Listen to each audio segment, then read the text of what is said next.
Hello, जय हिंद बच्चों।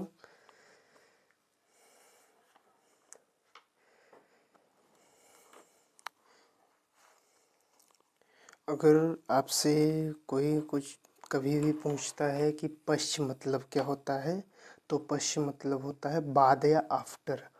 अगर कहीं आपको लिखा हुआ मिल जाए निषेचन पश्च, तो मतलब आफ्टर फर्टिलाइजेशन जो भी घटनाएं होती हैं उन्हें हम निषेचन पश्च घटनाएं कहते हैं। मतलब निषेचन के बाद होने वाली घटनाओं को हम निषेचन पश्च घटनाएं कहते हैं। ठीक है, आपसे प्रश्न पूछ सकता है कि निषेचन के पश्चात बीजांड का कौन सा भाग किस का निर्माण करता है, या निषेचन के पश्चात आवृत बीजी पादपों में बीजांड का कौन सा भाग किस में परिवर्तित होता है, या होने वाले बीजांड के में होने वाले परिवर्तनों का उल्लेख कीजिए। ठीक है, तो द्विनिषेचन के पश्चात पुष्प के बीजांड में होने वाले परिवर्तन इस प्रकार से होते हैं कि मैक्सिमम पार्ट मुरझा के गिर जाता है, और आपका बीजांड जो होता है वो बीज का निर्माण करता है, और ओवरी से फ्रूट बनता है, फल, और बीजांड से बीज बनता है, और वर्तिकाग्र भी मुरझा के गिर जाता है। अब आपसे एक क्वेश्चन पूछा जा सकता है कि पुष्प के भाग कौन कौन से होते हैं। तो पुष्प के बच्चों 4 भाग होते हैं, 5 भाग होते हैं। पुमंग जो कि मादा जननांग होता है, इसे मेल रिप्रोडक्टिव पार्ट्स बोलते हैं। और जायांग जो होता है हमारा मादा जननांग होता है, जिसे फीमेल रिप्रोडक्टिव पार्ट बोलते हैं। दलपुंज, बाह्य दलपुंज और बीजांड। अब बच्चों ये पुमंग को एंड्रोसियम बोलते हैं और जायांग को गाइनोसियम बोलते हैं। ठीक है, तो पुमंग के हमारे 3 भाग होते हैं, परागकोश, पुंकेसर और परागकण। और जायांग के हमारे पास 3 भाग होते हैं, वर्तिकाग्र, वर्तिका और अंडाशय। अगला हमारा क्वेश्चन आता है बच्चों कि परागण या पॉलिनेशन से आप क्या समझते हैं, या यह कितने प्रकार का होता है। तो बच्चों, जो पॉलिनेशन होता है उसे पुष्प का परागकण या पुष्प की परागकणों का किसी माध्यम के द्वारा या पुष्प के वर्तिकाग्र तक पहुंचना ही परागकण कहलाता है। परागकणों का पुष्प के परागकोश से निकल करके पुष्प के वर्तिकाग्र तक पहुंचने की प्रक्रिया जो होती है वह परागण कहलाती है। ठीक है, परागकण मेल गैमेटोफाइट नर युग्मकोद्भिद होता है, और ये आपका परागण जो होता है वह एक प्रोसेस होती है, एक घटना होती है जिससे परागकण मादा जननांग तक पहुंचते हैं। ठीक है, मादा जननांग के वर्तिकाग्र पर पहुंचते हैं। परागकण 2 प्रकार का होता है, स्वपरागण और परपरागण। स्वपरागण को हिंदी में, अंग्रेजी में सेल्फ पॉलिनेशन कहते हैं, और परपरागण को क्रॉस पॉलिनेशन कहते हैं। और इनकी परिभाषा की हम बात करें तो देखिए, स्वपरागण जो होता है, जब परागकण पुष्प के परागकण जो होते हैं उसी पुष्प के अथवा उसी पादप के दूसरे पुष्प के वर्तिकाग्र तक पहुँचे। मतलब वो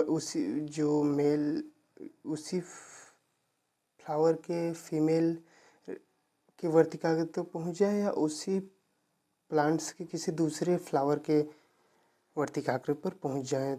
ठीक है, तो उसे स्वपरागण कहते हैं। ये पुष्प एक लिंगी और द्विलिंगी दोनों हो सकते हैं। ठीक है, पादपों में स्वपरागण के लिए अन्य युक्तियां भी होती हैं, जैसे समकाल पक्वता, निमिलियता या अनुमिलियता।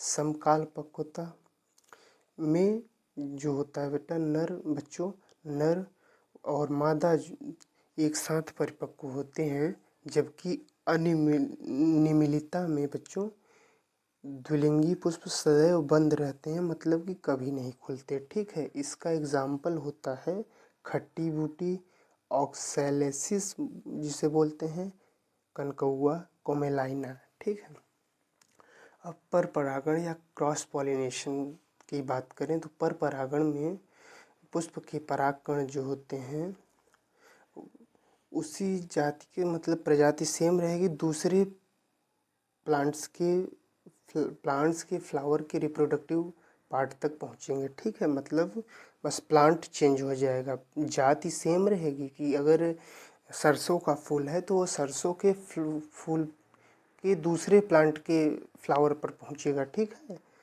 प्लांट मतलब दोनों की प्रजातियां सेम होनी चाहिए, तब क्रॉस पॉलिनेशन पॉसिबल है। तो इस प्रोसेस में तो इस प्रक्रिया में परागकणों को दूसरे पुष्प की वर्तिकाग्र पर पहुंचने के लिए बेटा माध्यम या एजेंट्स की ज़रूरत होती है, या पॉलिनेटर हम बोलते हैं, परागक उन्हें हिंदी में बोलते हैं। ठीक है, माध्यम की आवश्यकता होती है। ठीक है, और जो परागकण होता, ये क्रॉस पॉलिनेशन होता है, वो उसके निम्नलिखित प्रकार होते हैं। ये आपसे लघु उत्तरीय में पूछा जाएगा, तो बहुत ज़्यादा आप लिखने की ज़रूरत नहीं पड़ेगी। इसके निम्नलिखित प्रकार 1-2 लिख देना आप लोग। वायु परागण लिख दीजिएगा, जल परागण और कीट परागण। वायु परागण बच्चों मक्का, बांस और गन्ना में पाया जाता है। ठीक है, जल परागण वेलिसनेरिया और कमल में पाया जाता है, और कीट परागण साल्विया और रातरानी में पाया जाता है। ठीक है, अब बच्चों हमारा अगला क्वेश्चन है, बहुत इम्पोर्टेंट क्वेश्चन है बच्चों, कि परागकण की संरचना का स्वच्छ और नामांकित चित्र बनाते हुए सचित्र वर्णन कीजिए। ठीक है, तो हम परागकण को नर जननांग, लघु बीजाणु, सूक्ष्म बीजाणु भी कहते हैं। ठीक है, तो परागकण नर जननांग, सूक्ष्म बीजाणु या लघु बीजाणु वास्तविकता में पादप का नर युग्मकोद्भिद या मेल गैमेटोफाइट होता है। ठीक है, पराग कोश में इसका एकमात्र केंद्रक समसूत्री विभाजन द्वारा विभाजित होकर के, पराग कोश में इसका केंद्रक बेटा समसूत्री विभाजन करके विभाजित हो जाता है, 2 केंद्रकों में विभाजित होकर के 2 सेल्स बनाता है, 2 केंद्रक बनाता है, नलिका केंद्रक और जनन केंद्रक। ठीक है, परागकण मात्र कोशिका जो होती है उसमें गुणसूत्री की संख्या डिप्लॉयड होती है, फिर वह द्विगुणित कोशिका होती है, परागकण मात्र कोशिका। ठीक है, तो और बच्चों परागकण में जनन कोशिका और नलिका केंद्रक के बाहर 2 आवरण पाए जाते हैं। ठीक है, कौन से 2 आवरण होते हैं बच्चों? बाह्य आवरण या अंतः आवरण, बाह्यचोल या अंतःचोल हम इन्हें बोलते हैं। बच्चों आपको नलिका केंद्रक तब दिखेगी जब नलिका का पराग नलिका का निर्माण होगा। ठीक है, पराग नलिका का जब निर्माण होता है तब हमें नलिका केंद्रक दिखती है। जो हमारी बाह्य चोल होती है बच्चों, वो अत्यंत कठोर होती है, खुरदुरी होती है, और वो बनी किस चीज़ की होती है ये बहुत पूछा जाता है आपसे। इसकी प्रॉपर्टी भी पूछ ली जाती है कि बाह्य चोल परागकोश की कैसी होती है, तो रफ मतलब बहुत कठोर होती है और खुरदुरी होती है, और बनी किसकी होती है, ये स्पोरोपोलेनिन नामक पदार्थ की बनी होती है। ठीक है, बना हुआ आवरण होता है। ठीक है, बाह्य चोल में 1 से अधिक जनन क्षेत्र पाए जा सकते हैं या होते हैं। ठीक है, जिनसे परागण के पश्चात पराग नलिका का निर्माण होता है या पराग नलिका निकलती है। ठीक है, और अब अंतःचोल की हम बात करें बच्चों, तो यह परागकण की आंतरिक परत होती है, आंतरिक भित्ति होती है, जो पेप्टा सेलुलोज की बनी होती है। मतलब आउटर लेयर किसकी बनी होती है, क्यूटिन और स्पोरोपोलेनिन, और इनर लेयर या अंतःचोल हमारी पेप्टा सेलुलोज की बनी होती है। ठीक है, जो कि पराग नलिका को बनाने के लिए रिस्पॉन्सिबल या उत्तरदायी होती है। ठीक है, अब आप बस फिगर बना दीजिएगा, आपका ये क्वेश्चन कंप्लीट हो जाएगा।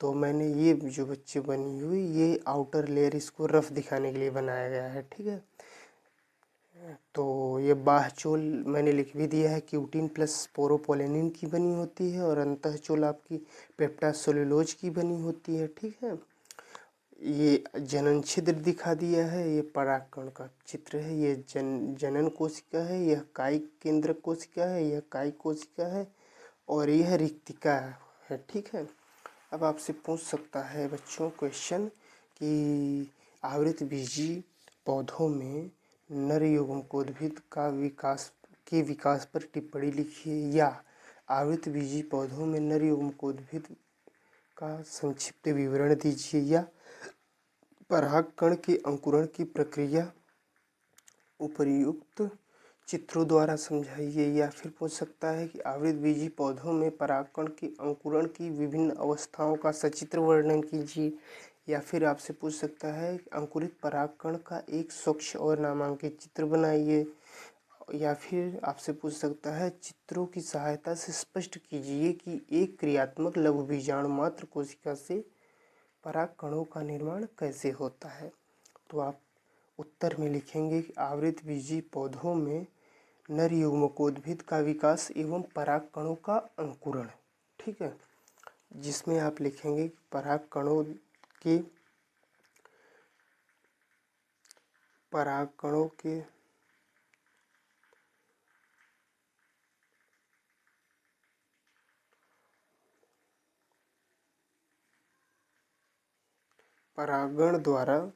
परागण के द्वारा यहाँ पे परागण होना चाहिए। ठीक है, बच्चों जो ये होता है आपसे मतलब मैं फिर से बताना चाहता हूँ कि जो आपकी आउटर लेयर होती है इस पोलन ग्रेन की, यह जो होती है यह क्यूटीन और स्पोरोपोलेनिन की बनी होती है। मैं बता देना चाहता हूँ कि यह बहुत ही टफ मतलब कठोर होता है स्पोरोपोलेनिन, जो प्रोटेक्टर का काम भी करता है। ठीक है,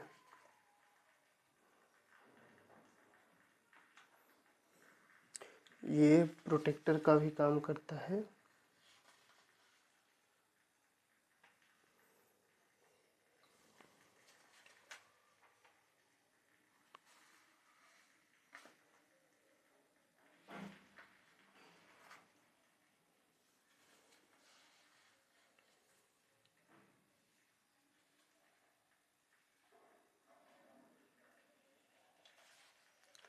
तो बच्चों जो आपको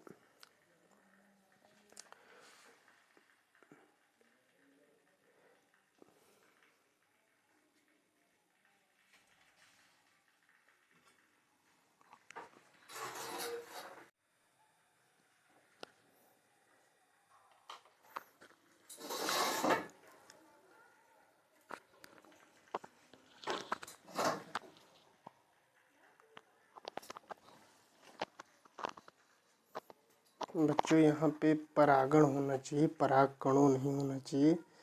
यहाँ पे चूँकि परागण के ही द्वारा परागकण पुष्प के वर्तिकाग्र पर पहुँचते हैं।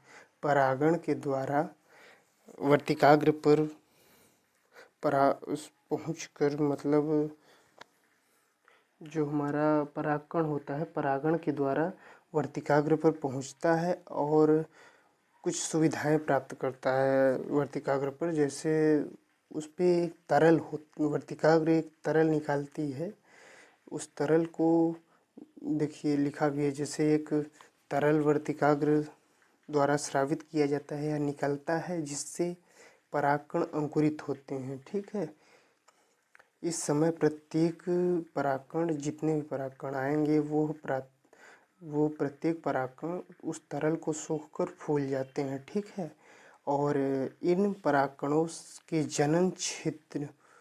जनन छिद्रों से अंतःचोल के जो जीव द्रव्य होते हैं, अंतःचोल जीव द्रव्य के साथ बाहर लटकने लगते हैं या झांकने लगते हैं, और इनसे एक पराग नलिका का निर्माण, पॉलन ट्यूब का निर्माण होता है। इनमें से कोई एक जो होता है बच्चों पराग नलिका के रूप में आगे बढ़ता है। इस पराग नलिका के अंदर नलिका केंद्रक या ट्यूब न्यूक्लियस तथा पीछे जनन केंद्रक होता है, ठीक है। और जो जनन केंद्रक होता है वह कुछ समय के बाद साधारण विभाजन द्वारा विभाजित होकर के 2 मेल गैमीट का निर्माण करता है, ठीक है। पराग नलिका जो होती है बच्चों, पराग नलिका से वर्तिकाग्र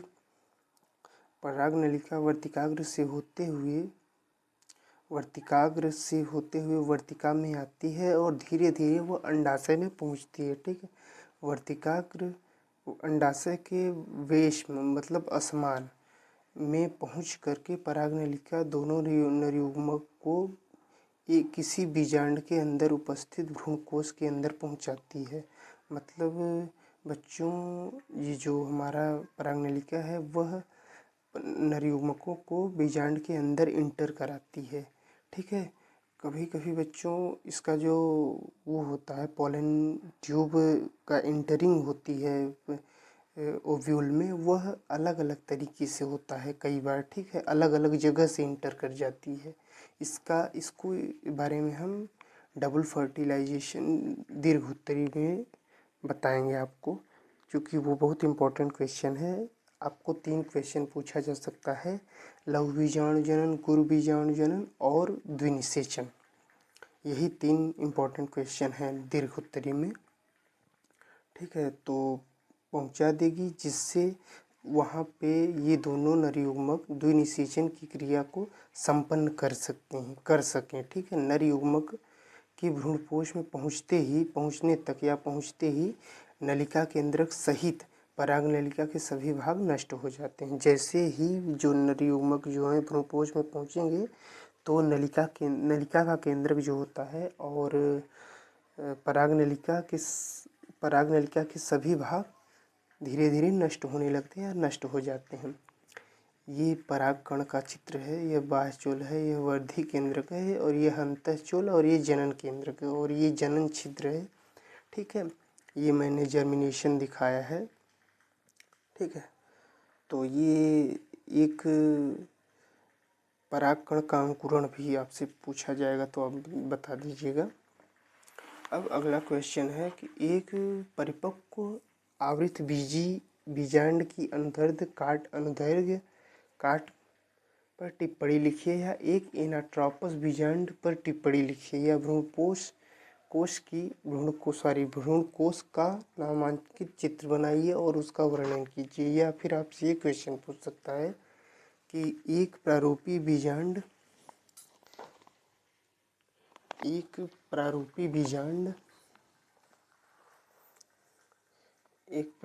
बीजांड का सचित्र वर्णन कीजिए। तो जो हमारा ओव्यूल या बीजांड होता है यह एक गोल संरचना होती है।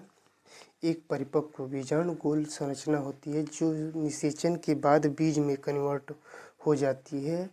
एक बीजांड में 2 आवरण होते हैं जिसे अंतः आवरण और बाह्य आवरण, आउटर इंटेगुमेंट और इनर इंटेगुमेंट कहते हैं, ठीक है। ऐसे बीजांड जिनमें 2 आवरण होते हैं उन्हें बाईगैमिक या बाईटेगुमिनल बोलते हैं, ठीक है। और जिनमें कभी कभी एक ही आवरण पाया जाएगा उसे यूनिटेगमिक या यूनिटेगमिनल भी बोलते हैं, ठीक है।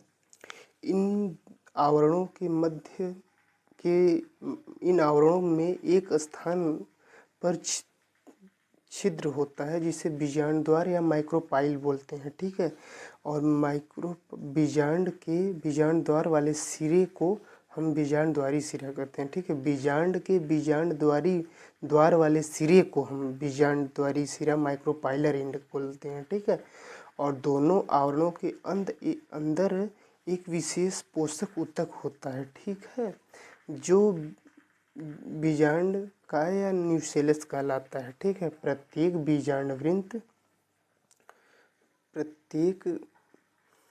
बीजांड एक वृंत द्वारा बीजांडासन या प्लेसेंटा के साथ जुड़ा रहता है जिसे बीजांड वृंत कहते हैं, ठीक है। प्रत्येक बीजांड एक वृंत द्वारा बीजांडासन के साथ जुड़ा रहता है, ठीक है, जिसे बीजांड वृंत कहते हैं, ठीक है। आपसे एक क्वेश्चन पूछ सकता है कि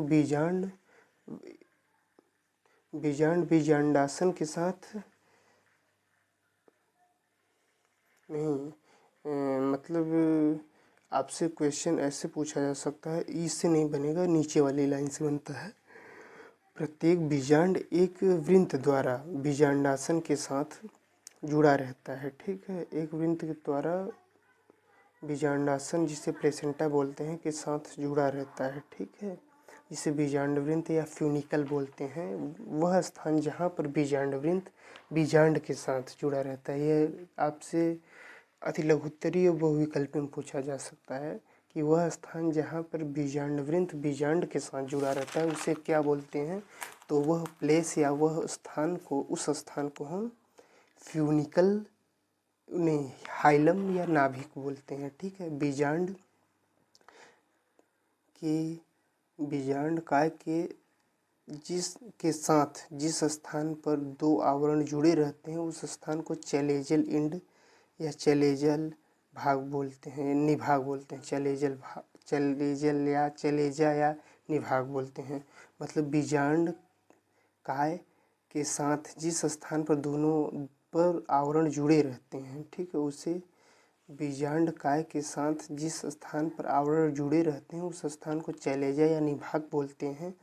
बीजांड जो होता है वह अपने लिए भोज्य पदार्थ बीजांडासन से प्राप्त करता है, ठीक है। और बीजांडासन को हम बोलते क्या है, प्लेसेंटा,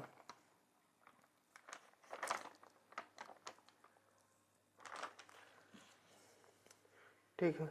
जो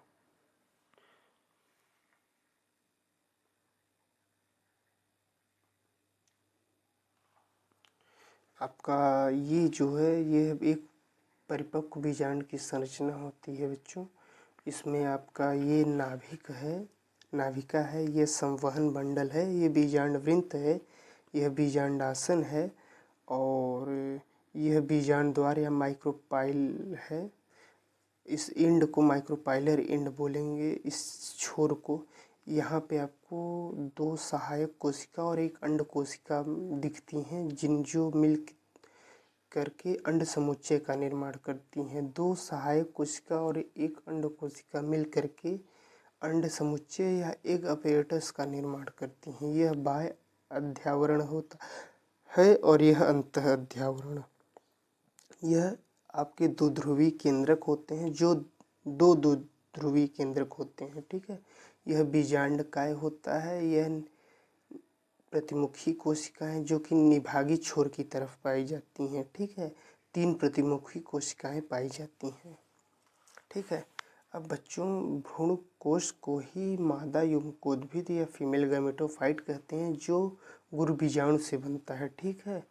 एनाट्रोपस बीजांड आपसे पूछा जा सकता है कैसा होता है, तो वह इन्वर्टेड शेप में होता है, उल्टा होता है, जिससे बीजांड द्वार बीजांड वृंत के नज़दीक आ जाता है, ठीक है।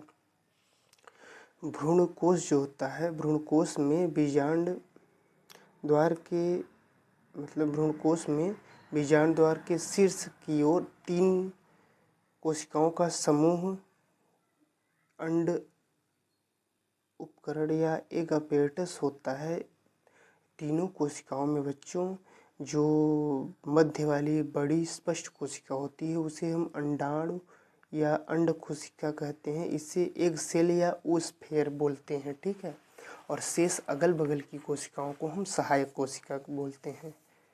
निभागी छोर की तरफ 3 कोशिकाएं पाई जाती हैं, जिन्हें हम प्रतिमुखी कोशिकाएं बोलते हैं, एंटीपोडल सेल्स कहते हैं, ठीक है। भ्रूणकोश के मध्य में बच्चों 2 पोलर न्यूक्लियाई पाए जाते हैं। ये 2 पोलर न्यूक्लियाई मिल करके एक सेल का निर्माण करते हैं। आपसे एक बहुत इम्पोर्टेंट लाइन है कि पॉलीगेमन टाइप का एम्ब्रियो सैक जो होता है एंजियोस्पर्मिक फ्लावरिंग प्लांट्स में, वह 7 सेल्ड और 8 न्यूक्लिएटेड होता है। मतलब 7 कोशिकी और 8 केंद्रकी होता है। इनमें 7 कोशिकाएं पाई जाएंगी और 8 केंद्रक। अब 7 कोशिकाएं कैसे पाई जाएंगी, एक तो आपकी एक सेल होगी, 2 सिनर्जिड, 3 एंटीपोटल और एक सेंट्रल सेल, जिन्हें हम पोलर न्यूक्लियाई बोलते हैं। ये 2 न्यूक्लियाई मिलकर एक सेल का निर्माण करते हैं, ठीक है। तो 7 कोशिकीय और 7 तो कोशिकाएं और एक दो ये जो पोलर न्यूक्लियाई हैं, ये एक पोलर न्यूक्लियाई बढ़ जाता है तो 8 कोशिकाएं और 8 केंद्रक और 7 कोशिकाएं हो जाती हैं। अब मैंने आपसे बोला था मैं असंग जनन का महत्व आपको अच्छे से समझाऊंगा। तो बच्चों, असंग जनन का महत्व ये होता है कि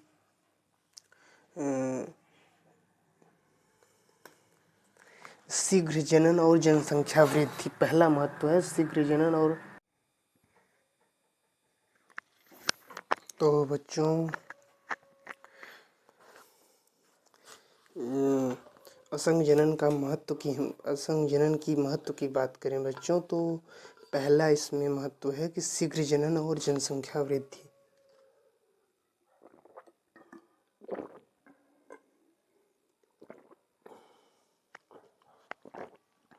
तो बच्चों, असंग जनन के द्वारा या के समय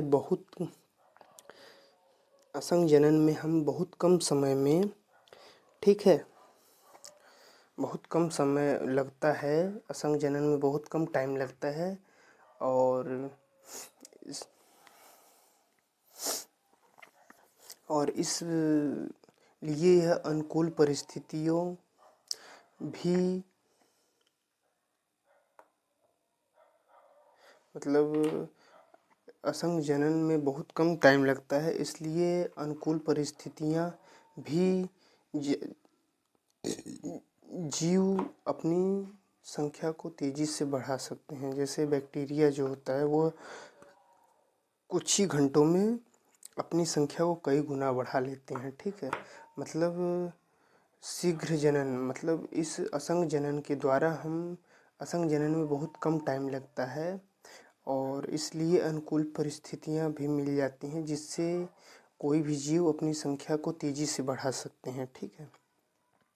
तो ये सेंटेंस थोड़ा सा, असंग जनन में बहुत कम समय लगता है, इसलिए अनुकूल परिस्थितियां भी अनुकूल परिस्थितियों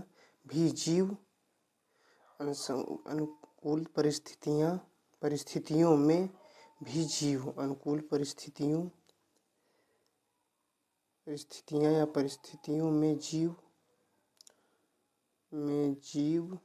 अपनी संख्या को तेजी से बढ़ा सकते हैं, ठीक है। मतलब असंग जनन में बहुत कम टाइम लगता है बच्चों, इसलिए अनुकूल परिस्थितियों में जीव अपनी संख्या को तेजी से बढ़ा सकते हैं। जैसे बैक्टीरिया और जीवाणु जो होता है, बैक्टीरिया या जीवाणु कुछ ही घंटों में अपनी संख्या को बहुत तेजी से बढ़ा लेता है, ठीक है। आपको 3 ही लिखने की ज़रूरत है, ठीक है, 3-4, ठीक है। महत्व 3 लिख दीजिएगा, बहुत है 3, ठीक है। मैंने 5 समझाने के लिए आपको बोल दिया है, लिखा दिया है। ऊर्जा और संसाधनों की बचत बच्चों, इसमें युग्मक का निर्माण और साथी की खोज और निषेचन जैसी प्रक्रियाएं नहीं होती है संजनन में, इसीलिए कम ऊर्जा और कम संसाधन में जनन संभव होता है, ठीक है, संजनन के द्वारा। और अगला आता है हमारा एक ही जनक से जनन। इस प्रोसेस असंग जनन के लिए हमें एक ही जनक या पेरेंट पर्याप्त होता है। इससे उन जीवों को बहुत लाभ होता है बच्चों जो अकेले रहते हैं, ठीक है। जिनकी संख्या बहुत कम होती है, ठीक है, वो अगर संख्या भी कम है वो तो अपने नंबर को आज बहुत जल्दी से इंक्रीज कर लेंगे, ठीक है। और वो अकेले रहेंगे तो पार्टनर को भी ढूंढने की ज़रूरत नहीं पड़ेगी उनको, ठीक है। अब बच्चों अगला है 4th आपका आता है अनुकूल गुणों की गुणों का संरक्षण, ठीक है। असंग जनन में उससे उत्पन्न संतानों में सभी गुण जनक के ही समान होंगे, ठीक है। यदि कोई अनुकूल फायदेमंद गुण होगा तो वह अगली पीढ़ी में बिना परिवर्तन के सुरक्षित रहता है, ठीक है। मतलब अगली जनरेशन में वो आ जाएगा अगर अनुकूल या फायदेमंद गुण रहेगा। 5वां है कठिन परिस्थितियों में जीवों का अस्तित्व, ठीक है। तो बीजाणु जनन जैसे तरीकों में बच्चों तरीकों में बीजाणु प्रतिकूल परिस्थितियों जैसे सूखा, गर्मी, ठंड को सहन कर सकते हैं, ठीक है, कर लेते हैं या सहन कर देते हैं, और अनुकूल परिस्थितियां मिलने पर ये नए जीव में परिवर्तित हो जाते हैं, ठीक है। अब छठवां और लास्ट, आपको 6 लिखने की ज़रूरत नहीं है, 2-3 लिख दीजिएगा, बहुत रहेगा, ठीक है। मैंने पीछे आपको इसका महत्व अच्छे से समझा नहीं पाया था, इसलिए फिर से आपको समझाने की कोशिश कर रहा हूँ। और इसमें आपको कृषि, छठवां है कृषि और बागवानी में उपयोगिता, असंग जनन की क्या उपयोगिता होती है बच्चों। तो वानस्पतिक जनन द्वारा हम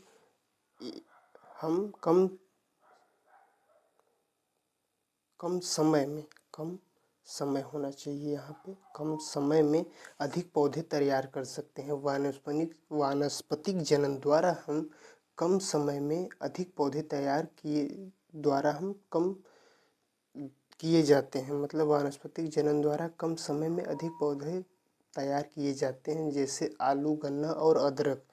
इससे अच्छी गुणवत्ता वाली फसलें प्राप्त की जाती हैं, क्या की जा सकती हैं, ठीक है।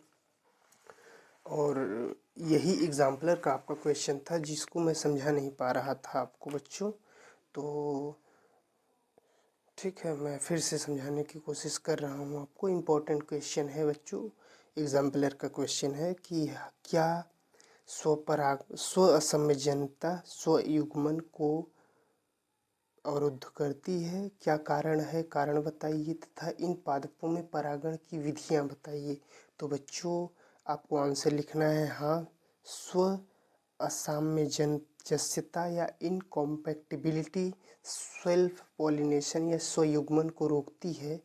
और कारण कैसे रोकती है, कारण बताइए। तो कारण आपको ये लिखना होगा कि स्व असमंजसता वह अवस्था होती है जिसमें एक ही पौधे के परागकण पॉलन ग्रेन उस और वर्तिकाग्र से मेल नहीं खाते। इसका मुख्य उद्देश्य होता है कि अंतर्जातीय या क्रॉस पॉलिनेशन को बढ़ावा देना, ठीक है, और जनसंख्या में आनुवंशिक विविधताओं को बनाए रखना, आनुवंशिक विविधताओं को या विविधता बनाए रखना, ठीक है। और थर्ड रीजन है कि जब कोई पौधा स्व असमंजसता वाला होता है तो वह उसका अपना पराग उसके फूल के वर्तिकाग्र पर अंकुरित नहीं हो पाता, ठीक है।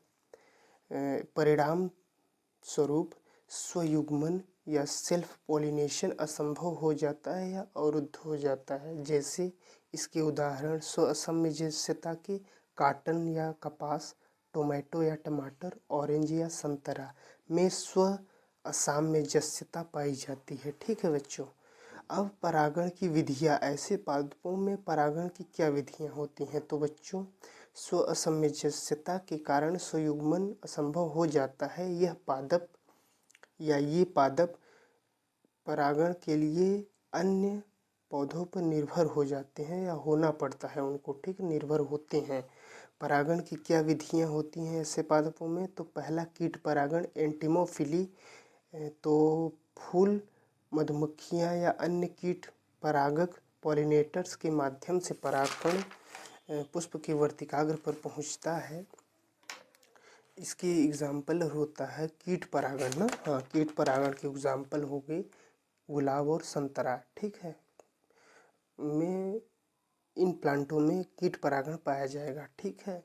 ये स्व असमंजस्य होते हैं, पौधे पर होते हैं। अगला आपका है कि दूसरा कि हवा द्वारा परागण, ठीक है।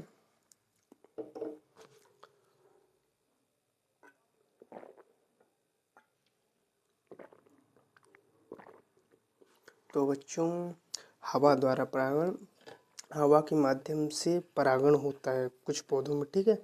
कई लकड़ियों के पेड़ और आंवला, ठीक है। पशु द्वारा परागण, कुछ पौधों में पंछियों और छोटे जानवरों द्वारा परागण होता है, ठीक है। अब विशेष उपाय क्या होता है बच्चों। तो बागवानी में असमंजसता वाले पौधों को क्रॉस पॉलिनेशन कराना पड़ता है, ठीक है। और वैज्ञानिक तरीके या बीडिंग मैनुअल पॉलिनेशन से भी हम परागण करा सकते हैं या कराया जाता है, ठीक है। आपसे एक क्वेश्चन पूछा जाएगा, ये भी एग्जाम्पलर का ही क्वेश्चन है मेरे हिसाब से कि इम्पोर्टेंट है बच्चों, ठीक है। सारे ही इम्पोर्टेंट क्वेश्चन है बच्चों। मैं आपको, चूँकि पेपर मैं नहीं बनाऊंगा इसलिए मैं नहीं बता सकता हूँ कि कौन से क्वेश्चन आएंगे। सारे ही इम्पोर्टेंट क्वेश्चन हैं, सारे आप पढ़िए, मेहनत करिए। आप जिस टीचर से भी पढ़ते हैं आप उनसे पढ़िए, मास्टर की सारी बातों को मानिए। और टाइम बहुत कम बचा है बच्चों, आज 29 दिसंबर है बच्चों, ठीक है। और आप लोग अच्छे से मेहनत करिए, ठीक है, ताकि आपका अच्छा रिजल्ट आए, ठीक है। कोई भी, मैं नहीं जानता हूँ कौन सा क्वेश्चन आपसे पूछा जा सकता है, मैं सिर्फ बता रहा हूँ कि आने की संभावना किन क्वेश्चन की ज़्यादा है, ठीक है। टीचर हैं वो बड़े बड़े सर लोग होते हैं, वो बनाते हैं पेपर, ठीक है। जो एक्सपीरियंस्ड होते हैं, जो जीआईसी के टीचर्स होते हैं, वो यूपी बोर्ड का या फिर स्टेट लेवल की बोर्ड का कि एग्ज़ाम पेपर को सेट करते हैं, ठीक है। तो मेरी यही आपसे रिक्वेस्ट है कि आप लोग इन टॉपिक्स को अपनी कॉपी में नोट डाउन करके इनको बार बार रिवाइज करिए, ताकि आपको एग्ज़ाम टाइम पर कोई प्रॉब्लम ना फेस करनी पड़े, ठीक है। तो आपसे अगर क्वेश्चन पूछा जाता है कि मैंग्रोव पादपों में पितृस्थ अंकुरण या जरायुजता एक विशिष्ट अनुकूलन है, क्यों, स्पष्ट कीजिए, ठीक है। तो मैंग्रोव पादपों में बीजदान के अंदर ही अंकुरित होने लगते हैं, ठीक है। यानी कि बीज गिरने से पहले ही उनका अंकुरण हो जाता है। इसे पितृस्थ अंकुरण या विविपैरी कहते हैं, ठीक है। जो राइजोपोरा, एविसिनिया और सोनेरेटिया में पाया जाता है, ठीक है बच्चों। अब ये विशेष अनुकूलन क्यों है, ठीक है। तो मैंग्रोव पादप जो होते हैं बच्चों, वो आमतौर से समुद्री किनारे पर पाए जाते हैं और दलदली स्थानों में पाए जाते हैं, जहाँ कंडीशंस बहुत एडवर्स होती हैं, मतलब परिस्थितियाँ बहुत कठिन होती हैं। वो कठिनाइयाँ उनको कौन कौन सी फील करनी पड़ती हैं या फेस करनी पड़ती हैं बच्चों। तो पहली कठिनाई है कि मिट्टी में नमक की अधिकता और ऑक्सीजन की कमी। तो जब बीज अंकुरित रहता है बच्चों, तो अंकुरित बीज जब सीधे ज़मीन पर गिरेगा बच्चों, तो गिरते ही वह जड़ बना सकता है, जिससे पौधे का अंकुरण होना आसान हो जाता है, जिससे अंकुरण होना आसान हो जाता है, ठीक है। अगला आपको है कि ज्वार भाटा और पानी की गतिशीलता। बीज पानी में बहने से बच जाते हैं, ठीक है, क्योंकि अंकुरण पहले से ही हुआ रहता है उनका। यह स्पेशल एडॉप्टेशन क्यों है, ये मैं बता रहा हूँ, ठीक है। मैंग्रोव पादपों में पितृस्थ अंकुरण क्यों स्पेसिफिक एडॉप्टेशन है, ये मैं बता रहा हूँ आपको। दलदली और अस्थिर मिट्टी, मतलब कि अंकुरित बीज लंबी और मजबूत जड़ के साथ गिरते हैं, जो पौधे को तुरंत पकड़ने में मदद करते हैं, ठीक। अंकुरित बीज लंबी जड़ों के साथ गिरते हैं, मतलब जो मिट्टी होती है बच्चों, वो हिलती हुई रहती है और दलदली रहती है, ठीक है। जब अगर उनमें जड़ निकली रहेगी तो पकड़ने में उनको आसानी मिलेगी मिट्टी की सरफेस को, ठीक है, मिट्टी की सतह को, ठीक है। और ये कुछ एक्स्ट्रा पॉइंट हैं आपके लिए। तो मैंग्रोव पादपों में पितृस्थ अंकुरण एक विशेष अनुकूलन है, जो उन्हें खराब मिट्टी, ज्वार भाटा, नमक और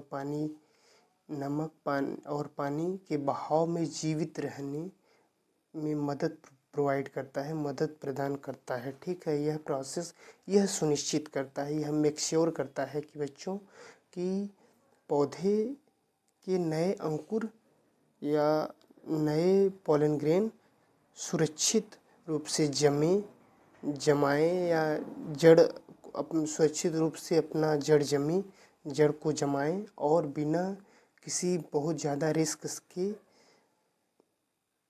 अच्छे से जर्मिनेट हो, ठीक है, सुरक्षित रहें और अच्छे से जर्मिनेट हो, ठीक है। परागकण में जनन कोशिका जो होती है बच्चों, और नलिका केंद्र के बाहर 2 लेयर होती हैं, ठीक है, जिन्हें हम आउटर आउटर एक्साइन और इंटाइन बोलते हैं। एक्साइन और इंटाइन अंतःचोल और बाह्यचोल, ठीक है। आपको नलिका केंद्रक तब देखने को मिलेगा जब नलिका का निर्माण होगा, पराग नलिका का, ठीक है। ट्यूब न्यूक्लियस तभी देखने को मिलेगा आपको। अब बच्चों, आपको लास्ट आज का क्वेश्चन है कि पुष्पीय भागों में स्वपरागण को रोकने की क्या युक्तियां हैं। मैं ये तीनों क्वेश्चन आपको समझा नहीं पाया था पिछले लेक्चर में, तो उसको अच्छे से समझाने के लिए मैंने थोड़ा सा बुक्स की हेल्प ली, उसको पढ़ना पड़ा अच्छे से, तब डिटेल में लिखना पड़ा, तब मैं समझा पाया। चूँकि वो एग्जाम्पलर के ये तीनों क्वेश्चन थे, और एग्जाम्पलर के क्वेश्चन आपको बच्चे जो मतलब आप शार्ट में उनको नहीं समझा सकते, उसको अच्छे से थोड़ा डिटेल में लिख के तब समझाना पड़ता है। चूँकि आप लोग की अभी आप छोटे बच्चे हैं, आपको समझने में थोड़ा समस्या हो सकती है। मैं पूरी कोशिश करता हूँ कि कोई भी डाउट ना रहे। फिर भी अगर किसी को कोई समस्या आती है तो आप कमेंट करिएगा, उसका सल्यूशन देने की कोशिश करेंगे।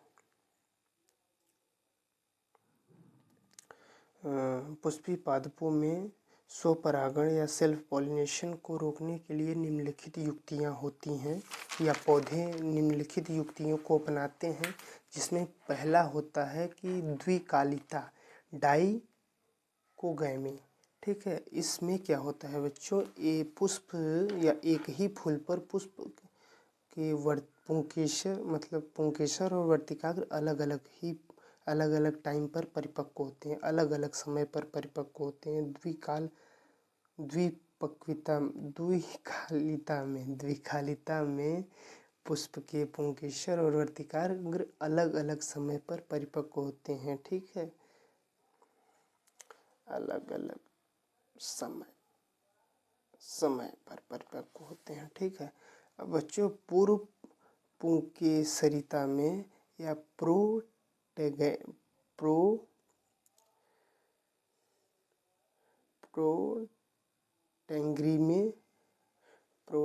में क्या होता है बच्चों, जब पहले पुंकेसर का परिपक्व हो जाए और बाद में वर्तिकाग्र का परिपक्व हो जाए, तो ऐसे प्रोसेस को पूर्व पुंकेसरिता या प्रोटेंड्री बोलते हैं,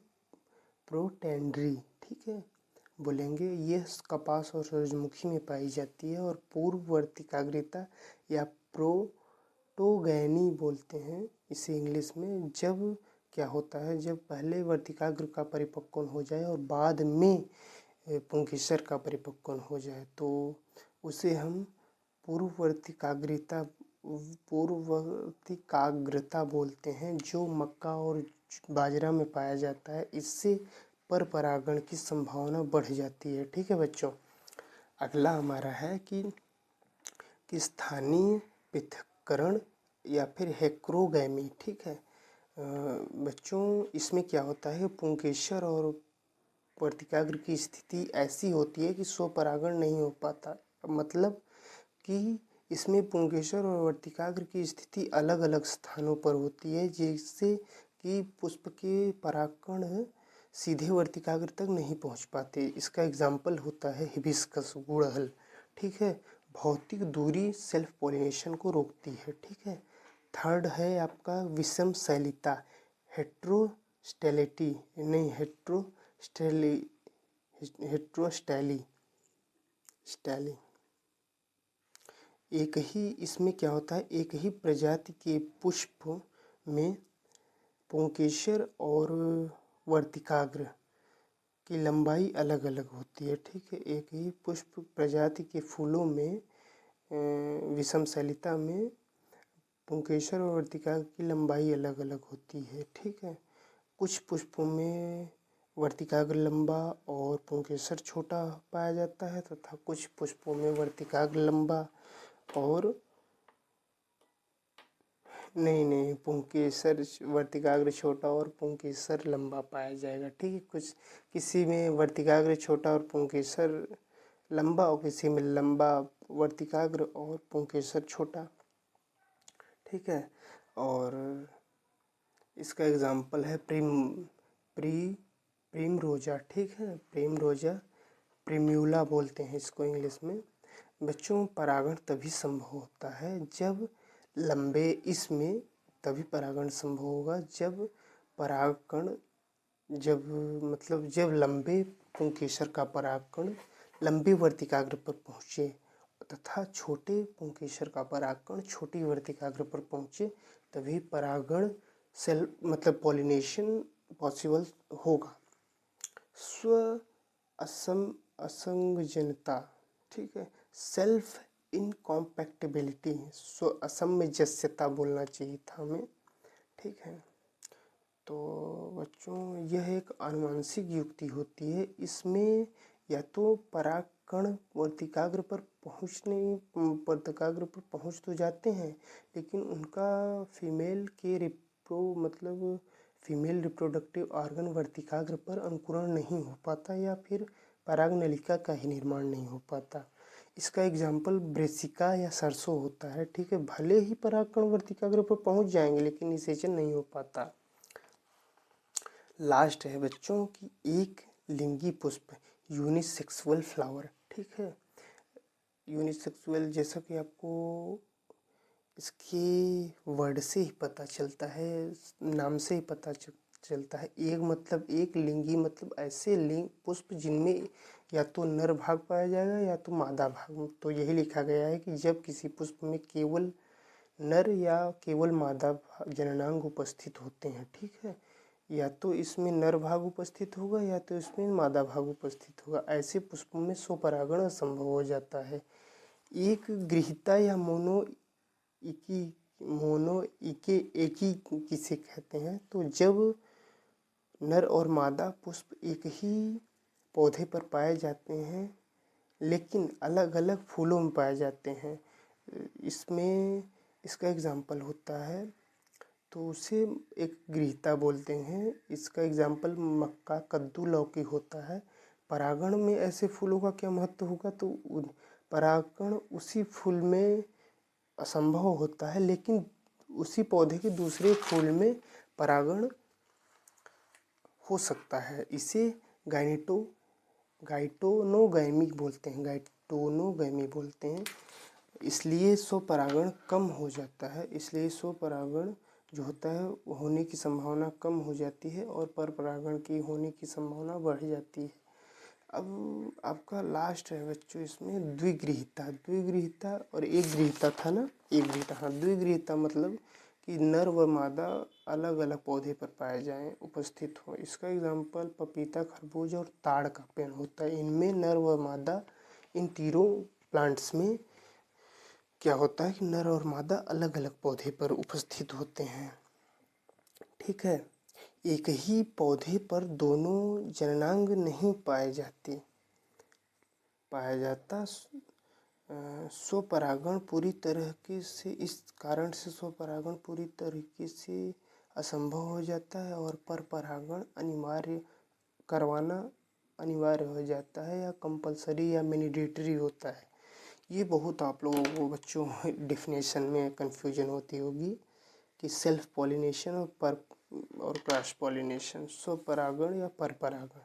तो बच्चों, मैं लास्ट टाइम आपको समझाना चाहता हूँ कि जो स्वपरागण होता है उसमें पुष्प के परागकण उसी फूल के या उसी पौधे के दूसरे फूल के वर्तिकाग्र पर पहुँचेंगे, ठीक है। मतलब फूल वही रहेगा उसी फूल के या फिर उसी फूल के वर्तिकाग्र पर या उसी पौधे के दूसरे फूल के वर्तिकाग्र पर पहुँचेंगे, तो इसे सेल्फ पॉलिनेशन या स्वपरागण बोलेंगे। और क्रॉस पॉलिनेशन में क्या होगा बच्चों? प्रजाति वही रहेगी लेकिन दूसरा पौधे के फूल पर के वर्तिकाग्र पर पहुँचेंगे, तो उसे क्रॉस पॉलिनेशन कहते हैं। तो बच्चों, इन टॉपिक्स को आप अपने कॉपी में नोट डाउन करिए और रिवीजन को बनाए रखिए और अपना ढेर सारा ख्याल रखिए, चूँकि एग्ज़ाम पास आ रहा है, और तैयारी को अपने तेज करिए। I hope this helps. Stay safe. जय हिंद, जय भारत।